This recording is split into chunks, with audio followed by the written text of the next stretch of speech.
반갑습니다. 역사를 바로 알면 미래가 보인다.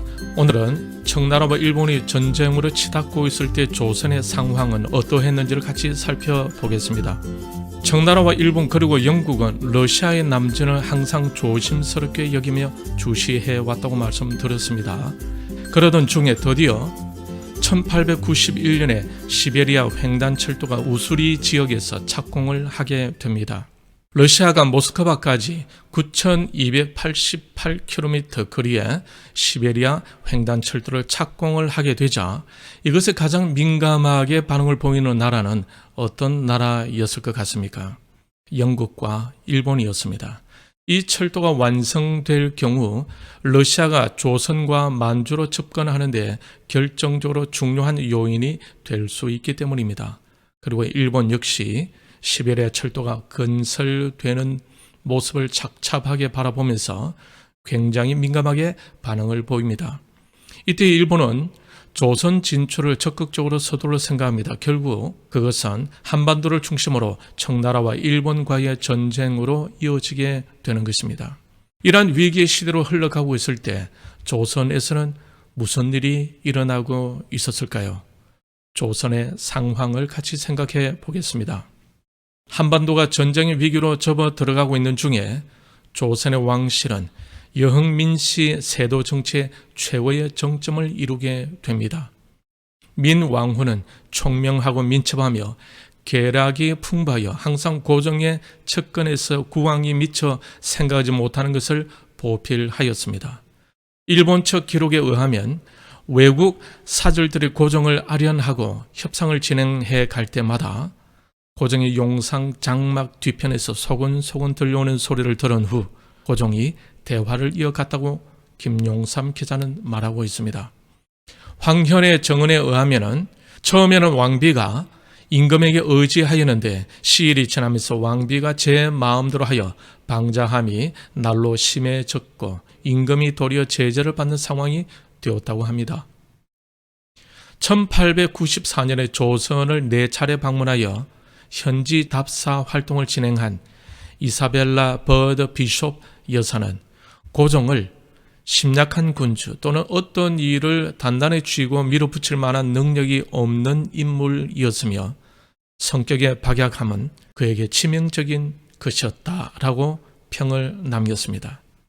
이 무렵 민씨 척족 세력들의 탐욕과 악행이 어느 정도였는지 황현의 기록에서 볼 수 있는데 황현은 서울의 민영주, 관동의 민두호, 영남의 민형식을 3명의 큰 도둑으로 보았습니다. 민영주는 서울의 부자와 거상들의 재물을 갈취해 갈 때에 온갖 악행을 가하여 돈을 뜯어냈다고 합니다. 너무나 거칠고 악독하여 사람들이 그를 민망난이라고 부를 정도였습니다. 민두호에 대해서는 백성들은 그의 끝없는 탐욕으로 인해 그를 민철갈골이라고 불렀다고 합니다.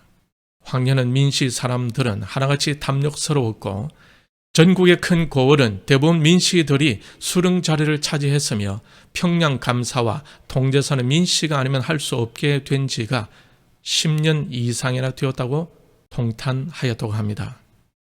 민형식에 대해서 황현은 그런데 저 형식과 같은 놈은 고금에서도 처음 있을 정도였다.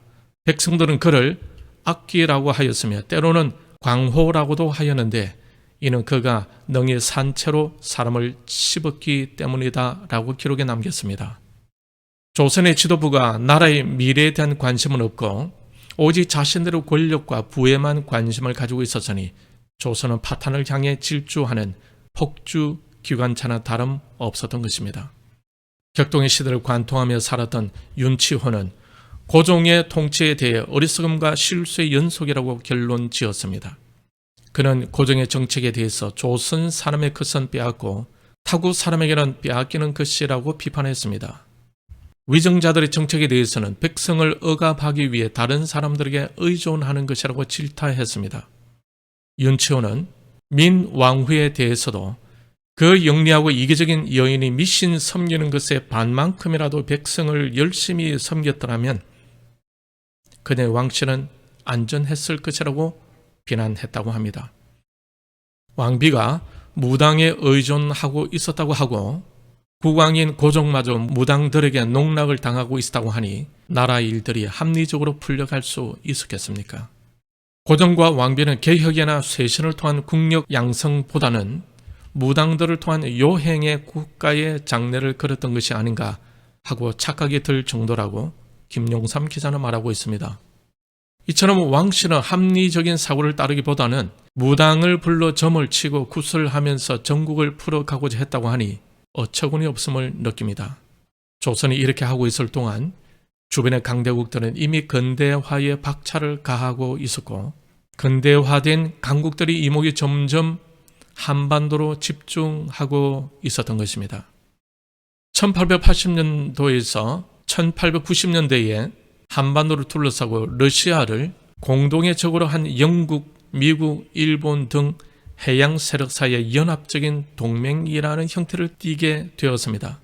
이러한 국제 정세가 흐르고 있는데 고종은 조러 수교 제1, 2차 조러 밀학을 하면서 해양 동맹 세력의 적으로 설정된 러시아를 추종하는 외교로 일관했다는 것입니다. 2021년도 현재 한반도를 중심으로 동일한 흐름이 흐르고 있음을 볼 수 있겠습니까? 지금은 러시아가 아닌 중국이 그 자리를 차지하고 있는 것입니다. 대한민국의 미래도 걱정스러울 밖에 없는 상황으로 나아가고 있다는 것을 볼 때 국민의 한 사람으로서 참으로 안타까울 따름입니다. 큰 그림을 보지 못하는 고종과 조선 정부는 점점 근대화되어져가는 주변국과는 다르게 거꾸로 가다시피 하고 있었던 것입니다. 그런 와중에 1893년 5월 동학교도 3만 명이 보원에 집결하여 한 달 넘도록 집회를 하게 됩니다. 이때 고종은 조선 군대가 아닌 청나라의 군대를 지원 요청해서 동학교도들을 진압해야 한다는 충격적인 의견을 내놓습니다. 이처럼 고종에게는 스스로 해결하고자 하는 생각이 아니라 여전히 사대주의에 의존하는 생각에 머물러 있었음을 볼 수가 있습니다. 참 안타깝죠. 결국 이 당시에 조선은 스스로 자립하는 나라가 아니라 주변 강대국의 보호를 받아야만 유지될 수 있었던 그러한 나라였다는 것입니다. 1년 후인 1894년 5월 동학 농민은 재차 봉기하여 백산 전투, 황토연 전투, 장성 황룡촌 전투에서 광군을 격파합니다. 이렇게 되자 조선 정부는 스스로 해결하지 못하고 정식적으로 청나라 위안스카에게 파병 요청 공문을 보냅니다. 영국 외무차관 커존이라는 사람은 조선에 대해서 이런 말을 남겼습니다. 조선과 같은 상태의 나라는 세계 어디에도 없다. 즉 독립국이면서 한편으로 중국의 속국이라는 정치상 가장 불규칙한 상태에 놓여 있는 나라는 달리 없다라고 하였습니다. 그래서 조선은 여러 강국들을 의존하며 그 강국들에 의해 보호를 받든지 아첨을 하든지 능욕을 당하든지 총애를 받든지 한다는 것입니다. 영국은 조선에 대해서 이런 생각을 가졌습니다. 조선과 같이 좋은 항구를 많이 가지고 있는 나라가 다른 나라의 손에 떨어지게 되면 아시아 태평양에서 영국의 통상 무역은 큰 영향을 입을 것이며 영국이 늘 견제하고 있던 러시아가 조선으로 진출하게 되면 러시아에 의한 정치적 경제적 방해는 결코 간과할 수 없는 문제라고 전망을 했던 것입니다. 일본은 러시아의 시베리아 횡단 철도가 완성하게 되면 분명히 러시아는 한반도로 진출할 것이고 그렇게 되면 일본도 위험해진다고 판단을 합니다. 그러니 그 전에 조선을 일본의 우호적인 나라로 만들어야 한다는 것이죠. 그러기 위해서는 먼저 조선을 청나라로부터 해방시켜야 한다는 논리가 성립되게 되었던 것입니다. 그래서 일본은 청나라와의 전쟁을 준비하게 된 것입니다. 1894년 조선의 동학혁명으로 인해 청나라는 1500명의 군사를 조선에 파병하고 일본 역시 군대를 조선에 파병하게 되는데 7월 10일 일본군 혼성여단의 자녀 부대가 인천에 상륙합니다. 이때에 조선에 파병된 일본 병력은 혼성여단 7,857명, 제2군용전선 가설대 345명, 군악대 58명, 해군 943명, 운송선 성문 80명이었습니다. 이처럼 일본은 청나라보다 훨씬 많은 군사들을 조선에 파병하였던 것입니다. 이 파병된 일본 군사의 수를 보면 일본의 내심을 알 수가 있지 않겠습니까? 영국은 러시아 남진을 막기 위해서 일본을 이용하게 되었고 미국 역시 일본의 대륙 진출을 묵인하고 있었습니다. 큰 그림을 보면 영국과 미국은 일본을 통해 러시아 남진을 막고자 했던 것입니다. 이렇게 한반도에서 일본과 청나라 군사가 일촉즉발의 위기로 나아가고 있었던 것입니다.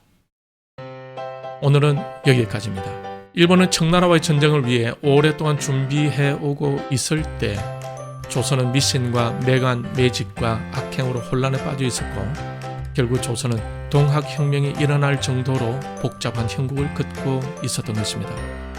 이러한 상황과 함께 조선의 의도와는 전혀 다르게 조선은 주변국들의 전쟁의 소용돌이로 빠져들고 있었던 것입니다. 다음 시간에는 조금 더 구체적인 청일 전쟁에 대해서 같이 생각해 보겠습니다. 역사를 바로 알면 미래가 보인다. 남은 주간도 역사를 주관하시는 하나님을 바라보면서 믿음으로 승리하시길 바랍니다. 시청해 주셔서 감사합니다. 승리하십시오.